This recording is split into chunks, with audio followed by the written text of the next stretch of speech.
Lorsque j'ai eu cette maladie qui m'a cloué sur un lit pendant très très longtemps, la première des choses qui m'a frappé, c'était l'obscurité, le noir, et le fait de ne plus rien distinguer, de ne plus avoir de repères. On est dans le vide, on a vraiment l'impression d'être mort, dans un trou noir, dans une tombe, et on ne sait plus où on est ni ce qui se passe. Et la première des questions que l'on se pose, c'est est-ce qu'on est en train de rêver ou est-ce qu'on est dans la réalité? Et il faut, à partir de là, commencer dès la première seconde à se battre. Dans un premier temps, c'était l'obscurité totale. Et au fur et à mesure de l'évolution, cette obscurité s'est un peu apaisée et j'ai découvert des nuanciers de gris, mais on n'est ni jamais dans le blanc, ni jamais dans le noir. On a des tonnes d'odeurs qui arrivent, des tonnes de sons qui arrivent, mais on ne sait pas exactement ce à quoi ils correspondent. Et la première des choses que l'on essaie de faire dans sa tête, c'est de mettre une image virtuelle dans le cerveau de ce que l'on entend et de ce que l'on sent. On ressent beaucoup de choses que l'œil ne voit pas, notamment les membres du corps sont devenus mes yeux. Les mains me permettent de me guider. J'ai un toucher qui s'est développé extraordinairement. La vision est totalement différente. J'ai découvert que j'avais l'impression de retrouver la vue lorsque j'avais le soleil face à moi. Et cette lumière que me donne le soleil me fait sentir libre et voyant, parce que c'est une lumière intense. Outre le fait que le soleil, c'est la vie aussi, c'est pour moi une voie de liberté, une voie de nouvelles sensations.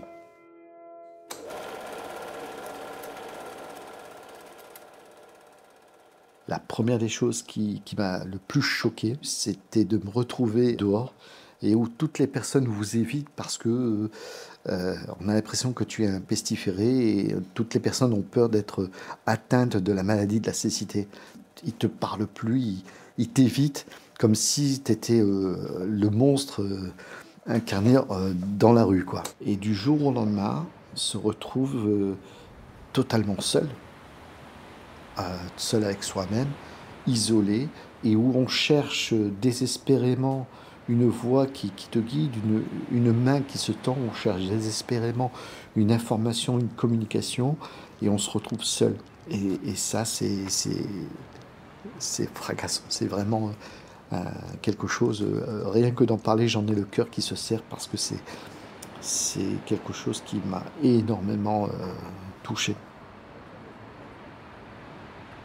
On frôle et on touche de très très près des zones noires de la vie humaine, où on se rend compte qu'on est peu de choses. D'un autre côté, le fait de ne plus voir et de ne plus être autonome comme je l'étais, m'a ouvert le cœur et m'a ouvert l'esprit envers les autres. Et c'est ça qui est le plus beau. Toutes les actions viennent de l'âme. Il n'y a rien de mécanique. Il n'y a rien de physique, mais plutôt quelque chose de plus réfléchi, de plus attentionné. Tu sens si les personnes autour de toi sont sincères ou pas. Tu sens si la voix, elle vient de leur âme ou elle vient simplement de leurs poumons. Et ça prend une autre dimension.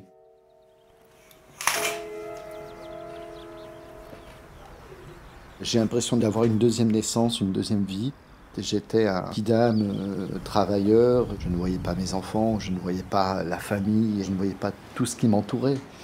Et je ne me rendais pas compte des beautés que j'avais à côté de moi. Et la deuxième vie où j'ai redécouvert la vie, où j'ai redécouvert le sens des choses et où j'ai redécouvert aussi l'amour des enfants. Lorsque tu tiens la main de quelqu'un et tu te promènes à côté de la personne et que cette personne, tu sens son émotion à travers ses membres, c'est quelque chose de fort, c'est quelque chose de beau, c'est quelque chose qu'on ne voit pas. Lorsqu'on est voyant, on ne voit pas. L'essentiel est invisible, non seulement pour les yeux, et les yeux rendent le cœur aveugle. C'est ça qu'il faut retenir. Pour regarder avec son cœur, il faut parfois fermer les yeux. Et écouter. Beaucoup écouter.